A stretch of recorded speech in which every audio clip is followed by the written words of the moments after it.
Dans sa mission d'accompagner la République démocratique du Congo, le programme des Nations Unies pour le développement a pris part à la clôture de la formation sur la maîtrise du contrôle des systèmes énergétiques en RDC. Cette formation de 10 jours organisée en faveur des 72 ingénieurs a connu l'appui technique et financier du PNUD qui avait pour mission d'outiller les participants en vue de répondre à un défi majeur, celui du développement du système énergétique en RDC.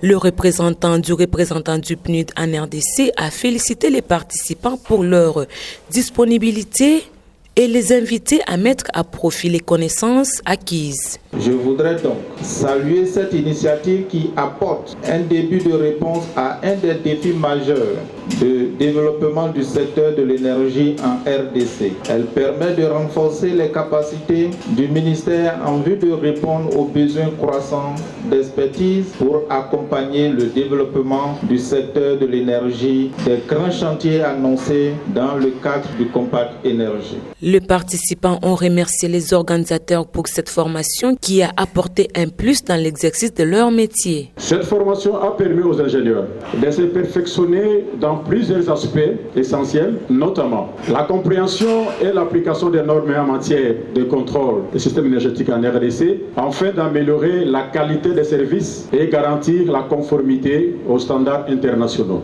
Le secrétaire général aux ressources hydrauliques a salué la tenue de cette formation qui a permis d'améliorer les compétences des participants dans la gestion et le contrôle du système énergétique au Congo démocratique. Cette formation a eu pour objectif d'améliorer les compétences techniques et managériales des participants dans la gestion et le contrôle des systèmes énergétiques. Elle a permis d'atteindre les résultats ci-après. La compréhension des fondamentaux du système énergétique, l'acquisition des techniques adéquates de contrôle de l'énergie, la maîtrise des outils de contrôle et documents essentiels, l'étude de la réglementation et des normes en matière, la réalisation d'études à cas pour cas et d'applications techniques.